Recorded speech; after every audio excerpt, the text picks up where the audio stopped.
2018లో ఒక కుబేరుడు వచ్చి మీ మీద పోటీ చేశాడు. అప్పుడు ఉన్నటువంటి మీ మీద కొంచెం ఆరోపణలు కూడా దాని మీద ఫోకస్ చేశారు. అయితే 2018లో మీరు గెలవడానికి ప్రధాన కారణం మీరు చేసిన అభివృద్ధి అంట. రెండే ఆప్షన్ ఒకటి సెలెక్ట్ చేయాలి సార్. మీరు చేసిన అభివృద్ధి లేకపోతే మీరు ఎన్నుకున్నటువంటి కేసీఆర్ భూమన కేసీఆర్ భూమన కన్ఫామ్ గా కేసీఆర్ గారు ఇవాళ నేనే కాదు, ఈ రాష్ట్రంలో టీఆర్ఎస్ పార్టీ మళ్ళీ అనుకున్న దానికంటే ఎక్కువ సీట్లు వచ్చినాయి, ఇంతమంది ప్రజలు ఎత్తున పెట్టుకున్నారంటే కేసీఆర్ గారు చేపట్టినటువంటి సంక్షేమ పథకాలే మమ్మల్ని గెలిపించినాయి. దాంట్లో 1% కూడా అనుమానం లేదు సార్. మరి మీకు రియల్ ఎస్టేట్ వ్యాపారం చేసే వల్ల నేను ఎమ్మెల్యే తర్వాత కూడా రియల్ ఎస్టేట్ వ్యాపారం కొనసాగుతున్నారా లేకపోతే బిజినెస్ వదిలేశారా? ఎందుకంటే నేను మొదటిగా క్వశ్చన్ అడిగాను, మీరు 5,000, 10,000, 50,000 కూడా ఇస్తుంటారు ప్రజలకి అడుగుతారు. రియల్ ఎస్టేట్ వ్యాపారము ఒక 6-7 ఇయర్స్ మాత్రమే నేను చేస్తాను. అంతకుముందు కూడా 2006 వరకు కూడా నేను నిన్నెల్లో మండలాధ్యక్షుడిగా ఉన్నాను. తర్వాత కూడా ఈ ఉద్యమ కాలంలో మేము రోజు వెళ్ళి ఉద్యమం చేసేవాళ్ళం. అక్కడ ఈ మన తెలంగాణ ప్రజా జీవితంలో ఉన్న వాళ్ళను వ్యాపారాలు చేయడం అనేది చాలా కష్టమైన పని.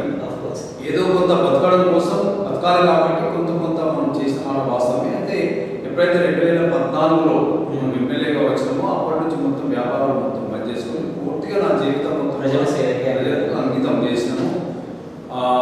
మనకు మరి రూపాయలు ఏంటి వస్తుందంటే ముఖ్యమంత్రి గారు మాకు సాలరీస్ పెంచారు, మా అలవెన్స్ పెంచారు. దాంతో మా జీవితం గడుపుతున్నది. దాంతో నేను ఉన్న దాంట్లో మా పిల్లలు మా వాళ్ళు ఎవరు మాకు ఇది కావాలి అది కావాలి కోరుకునే వాళ్ళు లేరు. మ్యారేజ్ కేసీఆర్ గారు చేసేది. అది కూడా కేటీఆర్ గారు కేసీఆర్ గారే నాకు మొత్తం దానికి అయినటువంటి ఖర్చు మొత్తం కూడా కేసీఆర్ గారే ఫంక్షన్ హాల్ ఆయన బుక్ చేసేది. హైదరాబాద్ ఫంక్షన్ హాల్ అతనే బుక్ చేసేది. మ్యారేజ్ ఉన్న ఖర్చులు మొత్తం కూడా కేసీఆర్ గారే ఇచ్చారు. కేసీఆర్ నా బిడ్డకు కూడా ఉన్న సెకండ్ బిడ్డకు కూడా ఎంబీబీఎస్ సీట్ ఉన్న మెడికల్ సీట్ కూడా సార్ సహాయం వల్లనే నాకు మెడికల్ సీట్ ఇక్కడ చెల్మడ ఆనందరావు దాంట్లో ఇప్పించారు. ఆయనే మన పీజీ కూడా సారే కడుతున్నాడు. నాకేం ఇబ్బంది లేదు. ఎలక్షన్లో కూడా ₹2 అవసరం పడితే సారే ఇచ్చింది మొన్న 18లో. రేపు ఇస్తాడు, నాకేం డబ్బులు అవసరం లేదు. ఈ మాటతో నేను ఏకీపిస్తాను సార్. ఎందుకంటే ప్రజలు కనుక్కున్నప్పుడు 2014 ఎలక్షన్స్ అప్పుడు 2018 ఎలక్షన్స్ అప్పుడు దుర్గం చిన్నయ్య గారు ₹1 కూడా ఎక్కువ ఖర్చు పెట్టలేదు, జనాలకి డబ్బులు ఇచ్చి ఓట్లు వేయించుకోలేదు అనేది అయితే చెప్పారు కన్ఫామ్. అయితే కాకపోతే వాళ్ళు కూడా ఆశిస్తున్నారు సార్ మీ దగ్గర నుండి. వాళ్ళు ఇల్లు కట్టుకుందామంటే ఒక లోన్ రాదు. ఒక 30-50 సంవత్సరాల నుంచి ఇక్కడ ఉన్నారు. ఎందుకంటే వాళ్ళు సింగరేణి భూములు, పట్టా భూములు కాదు. ఈ పట్టా భూములు అయితే మీరు ఇల్లు కట్టుకుంటాం. మన నెక్స్ట్ టైం కూడా దుర్గం చిన్నయ్య గారిని భారీ మెజార్టీతో కూడా మళ్ళీ గెలిపించుకోవచ్చు అనేది ఒకటి. నేను జనాలతో మాట్లాడుతున్నప్పుడు నాకు ఈ క్వశ్చన్ మిమ్మల్ని అడగమని చెప్పారు. ఈ విషయం దసరా 25 తారీఖు తర్వాత ధరణి ఓపెన్ కాబోతుంది. నెల రోజుల లోపల బెల్లపల్లిలో ఉన్నటువంటి ప్రతి ఇంటికి ప్రభుత్వ భూములలో కట్టుకున్నటువంటి వాళ్ళు, సింగరేణి భూములలో కట్టుకున్న వాళ్ళకు పట్టాలైతే అవసరం లేదు. ఈ 2 దాంట్లో ఉన్న వాళ్ళందరికీ కూడా పట్టా పాస్బుక్లు వారికి ఇవ్వబడును. 100% ఇచ్చే రోజు పెద్ద ప్రోగ్రామ్ పెట్టి మిమ్మల్ని పిలుస్తారు. మీరే కాదు మొత్తం అన్ని ఛానల్స్ పిలుస్తారు. పెద్ద ప్రోగ్రామ్ పెడదాం. వాళ్ళకి పట్టాలు ఇచ్చే రోజు అవసరం అనుకుంటే కేటీఆర్ గారిని పిలిచి పెద్ద కార్యక్రమాన్ని పెడతాం. దాదాపు 7,000 పట్టాలు ఇస్తాం. ఇక్కడ 7,000 పట్టాలు ఇస్తాం. అంతకంటే ఎక్కువ ఉన్నాయేమో, నేను ఇంకా తీసుకోలేదు. మంచిగా రాబోయే కాలంలో బిడ్డకు కానీ కొడుకు కానీ ఏదన్నా చదువులో ఏదైనా లోన్ అవసరం పడుతుంది, లేకపోతే బిడ్డ పెళ్లికి అవసరం పడుతుందో వారు బ్యాంకుకు పోయి ఆ ఇంటి మీద లోన్ తీసుకొని లేకపోతే వాళ్ళు అవసరం అనుకుంటే వారు పట్టా భూమి ఉన్న వాళ్ళు ఏ విధంగా అయితే అమ్ముకుంటే ఆ రేట్ వస్తుందో అదేవిధంగా ఈ భూమి కూడా రేట్ వచ్చే విధంగా ప్రభుత్వం ఒక చక్కటి ఆలోచన చేస్తుంది. సార్, మీరు మాట కఠినంగానే మనసు మంచిగా ఉంటుంది అని బయట ఉంది, కానీ మీ చుట్టూ ఉన్న వాళ్ళు మీకు బ్యాట్ని బాగా తీసుకొస్తున్నారు. భూ కబ్జాలు కానీ ఒక అపార్ట్మెంట్ ఇప్పించడంలో కానీ వాళ్ళు ఏదో నేరాలు చేసేసి మాకు కాపాడండి అని చెప్పడంలో కానీ మీ నేము అంటే మీరే దగ్గర ఉండి వాళ్ళని ప్రోత్సహిస్తున్నట్టుగా ప్రజల్లోకి వెళ్తుంది. అది వాస్తవం కాదు. వాస్తవమే మీరు అన్నది. నాకు కూడా జరిగిన తర్వాత తెలుస్తున్నది. నేను మా వాళ్ళ కార్యకర్తలందరికీ కూడా నేను స్ట్రిక్ట్గా చెప్తా, ప్రజా జీవితంలో ఉన్నవాళ్ళు ఎక్కడ కూడా పొరపాటు చేయకూడదు. ఒకే ఎవరి దగ్గర ఒక రూపాయి ఆశించినప్పుడే ప్రజలు మళ్ళీ మనల్ని ఎత్తుకుంటారు. అది ఇవాళ నేనే ఉదాహరణ. అంటే వాళ్ళు చేసి నేరారోపణలు కూడా మీరు కొంచెం అండగా ఉంటున్నారు, మనవడే కదా ఈసారి కాపాడుదామని. అయితే వాస్తవానికి నేను ఒక 3 ఎకరాలు, మా తండ్రికి ఉన్న ఆస్తి 3 ఎకరాల పొలం. నేను ఆ స్థాయి నుంచి వచ్చిన, నేను ఆ స్థాయి నుంచి వాళ్ళ ఎమ్మెల్యే దాకా కోటేశ్వరుని మిలియన్తో డాకా పాటలు కొట్లాడే స్థాయికి వచ్చిన అంటే ప్రజల్లో కూడా మనం అట్లా పోయినట్టయితే ఎప్పుడో పుస్తకమైనప్పుడు అక్కడే ఆగిపెట్టడం, గ్రామ స్థాయిలో ఆగిపెట్టడం.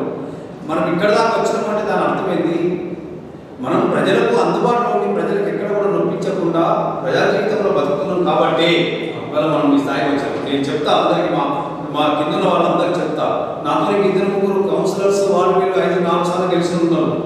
వాళ్ళకు పూర్తిగా నాలెడ్జ్ ఉంది ప్రజలు ఏమనుకుంటున్నారు అనేది. అది ఇంపార్టెంట్. కేసీఆర్ గారిని చూసి మేము నేర్చుకుంటున్నాం. కొంతమంది మాకంటే సీనియర్స్ 4 సార్లు 5 సార్లు గెలిచిన ఎమ్మెల్యేస్ ఉన్నారు. గుండమల్లేష్ గారు 4 సార్లు గెలిచింది. ఆయన చూసి మేము నేర్చుకుంటున్నాం.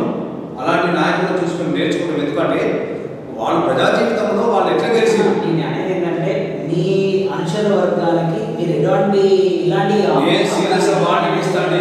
నిన్న కూడా నేను వేరే ఒక ఛానల్లో చెప్పిన, ఎవరైనా ప్రజలకు నష్టం చేసే విధంగా ఎవరైనా మా పేరు చెప్పుకొని కానీ పార్టీ పేరు చెప్పుకొని కానీ చేస్తే పార్టీని సస్పెండ్ చేస్తాము అని చెప్పి నేను కఠినంగా చెప్పడం జరిగింది. ఇప్పుడు కూడా మీ ద్వారా నేను చెప్తున్నా, మా ప్రజాప్రతినిధులకు కానీ కార్యకర్తలు కానీ ఎవరైనా ప్రజలకు నష్టం చేసే కార్యక్రమాలు కానీ ప్రజల దగ్గర నుంచి ఏదైనా నాలెడ్జ్ పడి ఏదైనా పొరపాటు చేసినట్టయితే, ఏదైనా కబ్జాలకు పాల్పడినట్టయితే పార్టీ నుంచి వెంబడే తొలగించబడును, వారి మీద కఠినమైనటువంటి చర్య తీసుకోబడును. మీ మీద కొన్ని కొట్లాట కేసులు కూడా ఉన్నాయని ఆ టైంలో, ఆ సమయంలో. ఇప్పుడు లేవనుకోండి సార్, సర్పంచ్గా ఉన్నప్పుడు కొంచెం అప్పుడు యూత్ మీరు ఆ టైంలో కొంచెం, అంటే ఇప్పుడు యూత్ కాదని కాదు, అప్పుడు ఉన్నటువంటి పరిస్థితుల్లో కొంచెం తెలియని వయసులో అక్కడ ఉన్నటువంటి పరిస్థితులను బట్టి, అక్కడ ఉన్న వాతావరణం బట్టి కొన్ని గొడవలు అయినాయి. వాస్తవంగా దాంట్లో చాలా నష్టపోయాం. రాజకీయంగా కొద్దిగా నేనే భావించుకొని దానివల్ల కొద్దిగా ఆర్థికంగా చాలా నష్టపోయాం. నేను ఇప్పటికీ చెప్తాను మా వాళ్ళందరికీ, మా గ్రామాన్ని ఇప్పుడే చూసి ఆ గ్రామము ఇప్పటికీ కూడా ఎవరైతే పెత్తనం ఉంటుందో, ఎవరైతే కొంచెం బలం ఉంటుందో వాడు మిగతా వీక్ ఉన్న ప్రజలందరినీ అజమాయిషి చేసుకోవడానికి మనం విన్నాం. అట్లా ఊళ్ళలో ఉన్నది. అంటే మీరు అణచివేత ధోరణికి అప్పుడు పోరాడారు, దాని వల్లనే మన మీద స్వభావంతోనే కాదు. అప్పుడున్నటువంటి పరిస్థితుల్లో అప్పుడు కొంచెం పీపుల్స్ పార్టీ గ్రామాలలో ఉండేది. మేము అప్పుడు దాని మెంబర్లో ఉన్నాం. దానివల్ల అక్కడ ఉన్నటువంటి పెద్ద దాంట్లో అక్కడ ఉన్నటువంటి భూస్వాములకు వ్యతిరేకంగా మేము ఈవెన్ మన దగ్గర లేవు సమయంలో కొంత కేసు కావడము అలాంటి ఎందుకు కోదండరామ్ గారి ఇల్లు కరువు దాడి జరిగినప్పుడు అప్పుడు మేమంతా దాంట్లో ఇన్వాల్వ్మెంట్ ప్రత్యక్షంగా లేకపోయినా పరోక్షంగా మా పోలీస్ కేసులు కావాలంటే జరిగినాయి. అది అనుకున్న పరిస్థితిలో సరే. 2014 ఎలక్షన్స్లో మీరు ఎమ్మెల్యే ఎన్నిక కాకుండా, అంటే బిఫోర్ 2014, ఆఫ్టర్ 2014 బెల్లంపల్లి రూపురేఖలు ఒక చిన్న 2 మాటలు ఎలా చెప్తారు?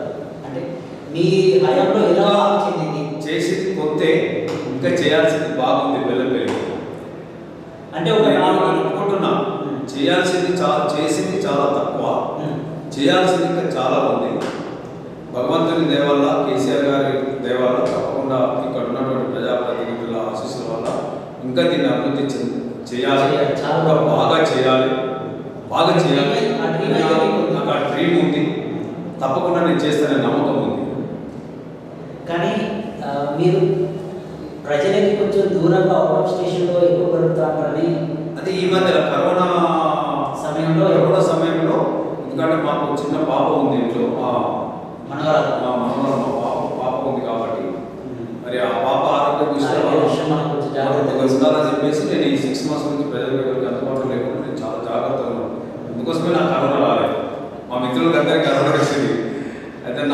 పక్కన ఉన్నటువంటి వాళ్ళందరికీ కూడా వచ్చింది.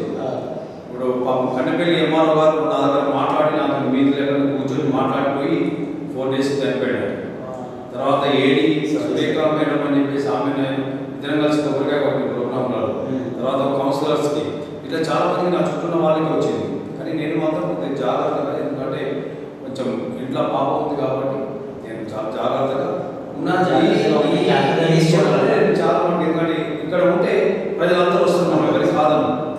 అప్పటికి 100 మంది వస్తే మనం ఎవరికి కాదనలేకపోతాం కాబట్టి నేను కొంత దూరంగా కరోనా సమయంలో చాలా మంది ఆర్థికంగా చితికిపోయారు సార్. మధ్యతరగతి వాళ్ళంతా కూడా బాగా ఆర్థికంగా చితికిపోయారు.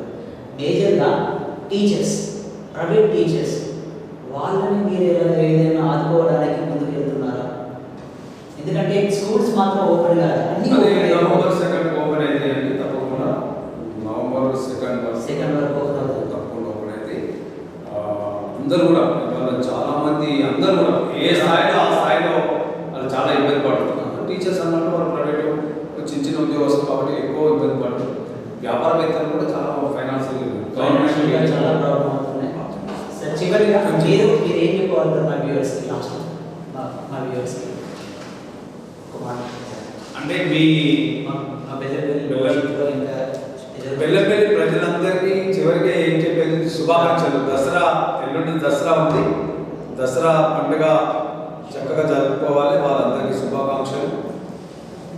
కొంచెం సమయం మన ఒకరికొకరు సోషల్ డిస్టెన్స్ పాటించి కొంచెం మాస్క్ ధరించి ఈ బతుకమ్మ ఆడేవాళ్ళు మా మహిళా సోదరి వాళ్ళు అందరూ కూడా కొంచెం ఈ మాస్క్ ధరించి జాగ్రత్తగా ఉండాలని చెప్పేసి వారిని కోరుకుంటూ, అందరూ కూడా భగవంతుని దయవల్ల బెల్లంపల్లి నియోజకవర్గ ప్రజలందరూ కూడా సుఖశాంతులతో మంచిగా భగవంతుడు బాగుండాలి, ఆరోగ్యంగా ఉండాలని నా భగవంతుని కోరుకుంటున్నాను. Thank you very much sir, మీ అమూల్యమైన సమయాన్ని మాకు కేటాయించినందుకు థ్యాంక్ యూ వెరీ మచ్.